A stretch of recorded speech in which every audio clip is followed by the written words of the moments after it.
కానీ ఓటేసి గెలిపిస్తే ఇలా రాష్ట్రంలో జరుగుతున్నదేంది?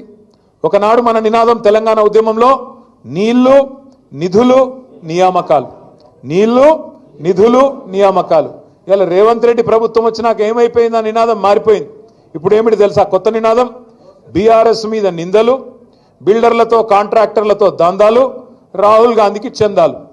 నిందలు దందాలు చందాలు, నీళ్లు నిధులు నియామకాలు లేదు, నిందలు దందాలు చందాలు. తెల్లారి లేస్తే ఎవరిని దోసుకోవాలా, ఎవరిని ఎట్లా బెదిరించాలా, ఎవరిని తోలు వలిచి పైసలు వసూలు చేయాలా, ఎట్లా ఢిల్లీకి డబ్బులు పంపాలా. రేవంత్ రెడ్డి గారు మాటల మనిషి అని మనకు ముందే తెలుసు. మాటలు బాగా చెప్తాడు.